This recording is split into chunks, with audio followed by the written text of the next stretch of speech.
Good evening. This week and next, we will present a black paper on white racism. Frequently, the definition and effects of racism are greatly misunderstood. Certainly, the impact on blacks can only be described by us. An operational definition of individual racism is subordination of a person or group because of race. But we will focus on the institutional practice of racism, when a group is subordinated by factors indirectly related to race. An example would be a union with all white members. You can only get in the union if a member sponsors you, and automatically whites select one another. So this pattern of selection automatically keeps blacks out. The union is white in the first place because its membership reflects the leftover patterns of slavery. Therefore, racist behavior is both intentional and unintentional. Our institutions mostly involve unsuspecting individuals who are part of a racist pattern. All definitions of black people's standards and values have been defined by whites in a society basically European. As simple as it may seem, we have never made any definition of our condition, beauty standards, social etiquette. Even our names have been given us by a white culture. To make an authoritative statement of our concept of Christianity, history, education, values and culture, war, colonialism and imperialism, and psychological development, and how these institutions operate in a white racist society, 6 black scholars and philosophers have been invited to present positions and analyses of these topics. With me tonight are John Henrik Clark, an associate professor of African and Afro-American history at Hunter College in New York. Mr. Clark is also author of 11 books, including Harlem, USA. Preston Wilcox, head of the Education Workshop of the Congress of African People, is president of Afram Associates, a black educational consultant firm, and is an outstanding author. Reverend Albert Clegg is pastor of the Shrine of the Black Madonna in Detroit, Michigan, and an advocate of black Christian nationalism. He is author of a soon-to-be-published book, Black Christian Nationalism, New Directions for the Black Church. Brother Clark? I'd like to begin by establishing some kind of a frame of reference. Exactly what are we talking about? And I think in order to do this, I'm going to try to dismiss the subject, then come back to it and deal with it. There is no such thing as a race. Nature created no races. Man created races, racial classifications, and he had his own reason for doing it. Now, who benefited from this artificial creation at first? Who benefits from it now? Now, let's look at the historical roots of this whole thing, and you're not going to understand it until you understand the implications, the far-reaching effects of the opening up of the so-called New World, Christopher Columbus and other thugs coming, suppressing the Indians, and finding a justification for this kind of thing. Let's look at Europe in the 15th and the 16th century, because racism has its roots in that second rise of Europe in the 15th and the 16th century. They had to justify what they were going to do to most of mankind. They were about to take over the whole world. Now, there's a myth about an argument about whether the world was round or flat. That's an old wives' tale. The European had gained enough knowledge and had enough guns, and he had been hungry enough within the body of Europe until he decided that he was going to go out and take the world, be it round or flat. Now, in order to understand the religious basis of racism, we have to go back to a papal bull that the Pope issued in 1455 in an argument between Portugal and Spain. He turned to them impatiently and said, "You are both authorized to reduce to servitude all infidel people." And it just so happens that most of the so-called infidels were non-European people, non-white people. Europe not only had its basis for racism, it had its basis for the slave trade, and this same basis would be good in the colonial system that followed. Racism was created to justify the slave trade, to justify the colonial system, and to justify the utter ruthlessness that had to go into the making of modern capitalism. Brother Wilcox? Let me begin by suggesting that the clearest evidence of racism in education is the essential control over black education, both in so-called integrated settings and in segregated settings, by white people, many of whom are incapable of responding to the people they're educating as people, many of whom are incapable of understanding the culture and the history of the people they're educating, many of whom really do not see any kind of responsibility for involving these communities and managing their own education. The second kind of aspect is the ability of white communities to keep black people out of their communities and still yet exercise some influence over the education in black communities. That is, even when there's no blacks in the white community, whites are still having some kind of influence over the education in black communities. A third example is the way in which our schools are organized. Despite the fact that we know we live in a racist society, the schools continue to be organized as though racism does not exist. That is, there's been no real shift of power within the school. There's been no effective change in the content. There's been no forthright recognition of the politics involved in education. For instance, in New York City, about 55% of the students are black and Puerto Rican, yet we have one black and one Puerto Rican member on a school board of 5 people. So 3 white people are making decisions that affect 55% of people whom they may not be able to respect as people. Reverend Clegg? Well, I think the basic reason or symptom or proof for the racism of the Christian church is the simple fact that white people have pretended for so long that Jesus was white, and that they've had the necessity to interpret Jesus as being white, when essentially white Christianity is racially, is historically false and theologically absurd, and practically, in terms of its effect on black people, it's a debasing institution that enslaves black people. I think we have to understand, though, that we're not making moral judgments here. Any institution that exists in any society exists to serve the interests of the people who set it up. And Christianity began as a black man's religion. It's an African religion. We have to remember that Israel went into Egypt with 70 people, and after approximately 750 years came out with over 2 million people, and hordes of other slaves who came out and became also part of the emerging new nation of Israel. So Israel, the biblical Israel, was a black nation, an African nation that came out of Africa and kept constant ties with Africa. And so we have to remember then that Jesus was a black Messiah, not a white Messiah, and he comes out of the whole historical background of Africa, of African traditions, of African history, of African culture, the concept of communalism, the concept of a chosen people, the concept of kingdom of God on earth. All these things were out of African tradition, not out of the white man's tradition. And Jesus was essentially a revolutionary Messiah who was trying to lead a black people in a revolt, in a struggle and conflict with a white Gentile oppressor. So the whole church has to be viewed from the point of view of the white oppressor. The white oppressor has one kind of Christianity, has one kind of church. The black church has to become independent and go back to the historic African roots of Christianity, because the slave church that the white man set up for black people tends to continue the enslavement of black people. So the black church has to become, again, a revolutionary instrument in the hands of black people, controlled by black people, fighting, as Jesus fought, for the liberation of black people against white Gentile oppression.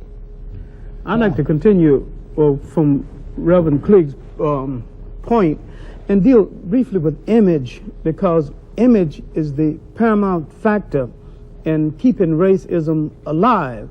Now, exactly when did the Christian church become white, inasmuch as Christ is described in early literature as being swarthy and having hair like sheep's wool, and that's surely not a Caucasian's hair. The first image of the church, the first image of the Madonna, was the black Madonnas, and these black Madonnas were very prevalent in the churches of Europe. Up until the 16th and the 17th century, there was no white Madonnas in the churches of Europe. And some of the churches of Europe to this very day have black Madonnas. All right. At what point did Christianity become all white? And at what point did Christ become a blonde, blue-eyed person that hangs in your churches, and with a haircut and a uniform, he'd probably be a good Nazi? All right. One thing the Jews seem to have forgotten is that the picture of Christ, as in present-day literature, is an insult to them, because there's nothing particularly Jewish about him, physically or otherwise. All right. Now, another thing we're going to have to look at seriously is that when the Europeans projected themselves out into the broader world, they not only colonized most of mankind, they colonized the teaching of history itself. And gradually, so many things black became white.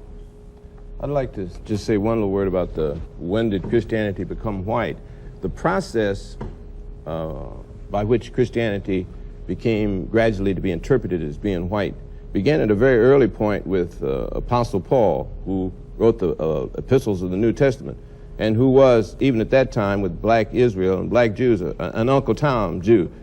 He was an Uncle Tom black Jew, and he wanted to identify with white Gentile world. He prided himself on being a Pharisee, but more on being having Roman citizenship.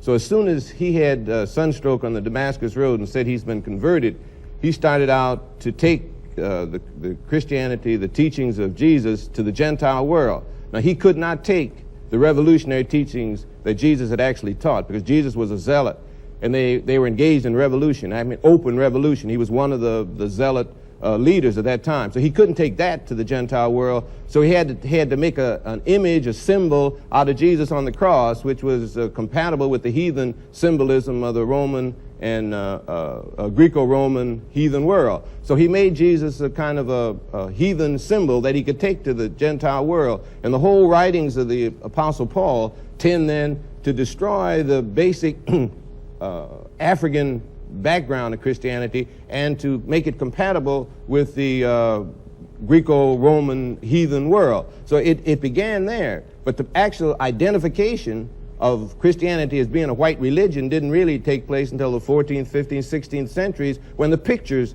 were being painted and paid for by the Catholic Church. At that point, white people had decided to declare black people inferior. And so the whole concept of Jesus being black, or the Madonna being black, was unacceptable to white people at all. A whole new type of slavery was beginning to emerge. The old type of slavery in Egypt, Joseph was a slave who rose to be second only to Pharaoh. A whole different concept of slavery. You were a slave only in the terms that your labor was taken. But gradually the white man declared that anyone who was non-white, who was enslaved, was declared to be inferior, therefore had a whole different kind of existence. So the whole gradual thing was a part of the slavery process that Dr. Clark mentioned, a part of the betrayal of the Apostle Paul, and a part of the fall of Jerusalem and the fort, and where Jews were scattered all over the world. We have to remember one thing I think is very important, that the white Jews that we see today have no bloodline connection with the Jews of the biblical period. They were converted to Judaism in Europe and in Russia.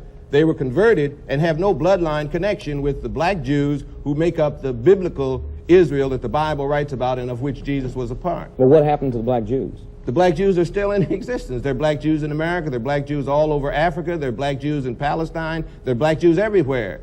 Diane's daughter complained not more than 2 years ago that black Jews had moved on either side of her house, and therefore her property had depreciated in Palestine. Black Jews had depreciated her property.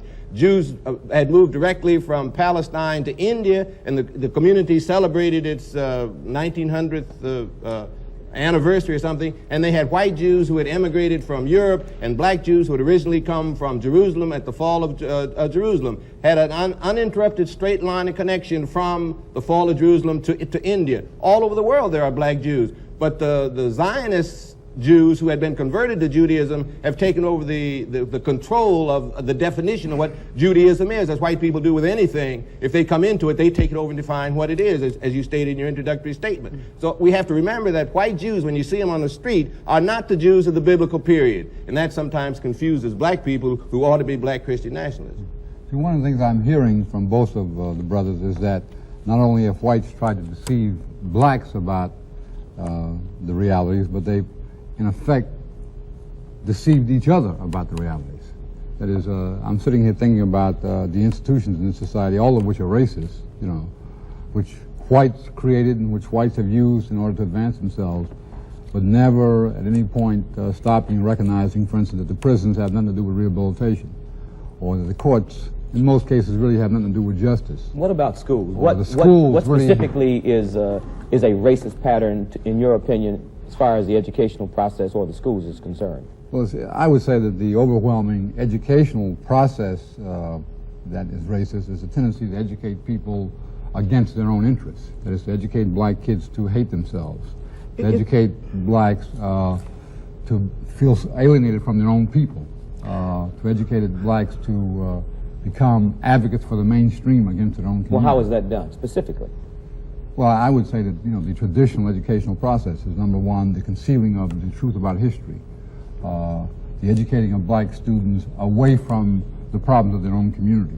For instance, very few black students on college campuses are enabled to use their minds to work on the problems that bedevil the black community, like sickle cell anemia, or the housing problems, the drug problems that are imposed on the black community by the outside.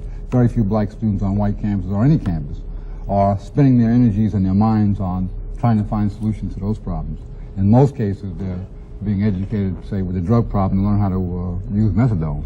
You know. Now, look, let's deal with our own historical naivete. Until we deal with it, we're not going any place. Black people have no right to expect anything from this establishment because it wasn't set up for them. They wasn't brought to this country to be given democracy. They was brought to this country to do some work, to labor and to obey. And once the machines made a whole lot of these jobs obsolete, it tended to make a whole lot of the people obsolete. Now, we keep worrying about the American promise and the American dream, and we forget it wasn't made to us. And the white man has not betrayed anything because he didn't promise us anything in the first place. Now, the role of institutions in a society is to reflect the power that controls that society. So we have American institutions arrayed against us, and we naively expect these institutions to reform themselves, because if they reform themselves, that's tantamount to presiding over their own demise. I'd like to say one thing on that. I think the question you asked is how do the schools accomplish this? I mean, you were concerned about the process. I think we got to understand that there's no such thing as objective truth, which is implicit in everything Dr. Clark says. That white people use the institutions to accomplish white purpose. The white purpose is to maintain a power position and keep everybody else in a subordinate, powerless kind of position. Now that's the institution's purpose, and that's the way it functions and how it functions. And we got to realize then that everything that the schools teach is designed to fit into that purpose. The schools teach not objective truth, but what the white man wants to project as truth. Now that's from the very kindergarten right straight on through. Well, for example, what? Sociology. Sociology is not a science in the sense that it's dealing objectively with the way people live together. It's dealing with the white man's pattern of living together as the norm by which we judge how other people live. If you live like white people live, then you're living the way you are supposed to live. If not, you're either primitive or insane as a people. Psychologically, it's the same thing. Psychology does not deal with any objective kind of discussion or development of how people live or analysis of how people function as individuals, but how does the white man function? If the white man does it this way, then this is the norm by which we judge all other people. If the white man is violent, then actually all people have to be violent to be normal. If you're not violent, obviously there's something wrong with you and you should be in an insane asylum. The whole pattern that's set up as a norm for human behavior by psychologists, the whole library full of it. Psychiatrists, everybody that's dealing with it is dealing with it from a white point of view. So they teach white children, black children and white children, to look through white eyes. From the kindergarten on, the black child is beginning to look at the world and interpret it through white eyes. Everything he is wrong. Everything that exists in his community is wrong. And we ought to declare that white music really is no good, that white psychology is no good. The white man either acts like we do or he's insane. White sociology is no good. The very structure of white society indicates that white people, obviously, in social structure are either insane or they're abnormal. So we have to project then a black psychology, a black sociology, a black music, a black history that takes in the realities and that is essentially sound, as opposed to the mythology that the white man has developed out of his own ignorance, for one thing, out of his non-creativity, because the white man has never created anything. He's stolen things but never created anything. He cannot actually deal with history because history is a recital of his total failure and his total absence of making any genuine contribution to the world. If we define a black psychology, a black sociology, where will we use these? Where would we use? We'd use them first to unscramble our own mixed up minds. If we could understand that black psychology is the psychology that the black man has to have if he's going to escape from powerlessness in a white man's world. Now, the struggle is a struggle between black people for power and white people to keep power. Now, all we're dealing with is a power struggle. Every institution that the white man has, he uses in this power struggle. There's nothing wrong with that, nothing immoral about it. Any people would do that. When we get on top, we're going to do exactly the same thing. We're going to use every institution to perpetuate black power. And the white man's going to have to fight up from the bottom again for another, 100 million years trying to get back to a position of power. There's nothing wrong with fighting for power, but the thing that's wrong is for powerless people to accept their powerlessness and to accept the definition by which they are maintained powerless and to accept the institutions which perpetuate their powerlessness. So that's why I think the black church has to become a power base for black people in changing this total institutional conception structure that black people are living in. We've got to use it as a base to spin off all the institutions that black people need that come from a black perspective, a black orientation, and are concerned with black power as opposed to white power. Let's go back to this value, and I think I don't think we've gone over it too well. We need to look at what kind of societies did black people come out of? What happened before this interference? Now, we came out of basic pluralistic societies, but we came out of sharing societies where nobody was very rich and nobody at all was poor. Now, an African in these societies would no more kill a deer and say, "This is mine," than he would fly, because he didn't think that way. He thought of all property as belonging to the total community.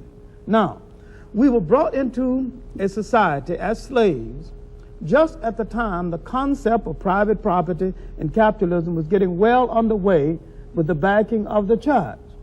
Now, there is a clash between the values of, the best values of the society we came out of and the society that enslaved us. And too many of us are tied up with these values, the sacredness of private property. What is so sacred about private property? What is so sacred about one man taking upon himself more than he could use in a lifetime while people walking by this mountain of wealth starving? Nothing particularly sacred about this. And these things did not exist in these old societies until these old societies began to have internal differences, and the European came in, and the African naively permitted him to arbitrate an African family dispute until we understand that up on sight, the African invited the European for dinner. That's the first thing he did. The Indian invited the European for dinner. The Polynesians invited the European for dinner. Now, if you invite people for dinner, first place, you've got plenty dinner, and you have a society that is traditionally hospitable to strangers. The Indians invited Christopher Columbus for dinner, the first thing they did. All right. Now let's look at what was happening inside of Christopher Columbus's mind, and we can go to his own diary for this. He said, "I wonder why they're so friendly. They'll be easier to conquer than I thought they would be. I wonder why they're bringing such small amounts of gold. I wonder where the mines are. His intentions were not good. It wasn't good then. The intentions are not good now. And the black man is still hung up with this dinner invitation, this kindness, with the thought that if you treat a person humanely, that he will act humanely toward you. Black people have not seen white people at all. That is why they can't deal with them. I want to say one thing. I think we have to be careful, black people. We too much tied up in this what's good and what's bad. I think what we need to begin to look at is what's real. Now, I don't care whether it's good or bad. I just care whether it works, whether it doesn't work, whether it helps black people or doesn't help black people. White people are individualistic. White people are materialistic. And I think Dr. Clark is absolutely correct in the definition of black civilization, African civilization. Communalistic, whole concept is different. But the white man's individualism and materialism stems from the fact that he comes out of a situation, a place where you could hardly live.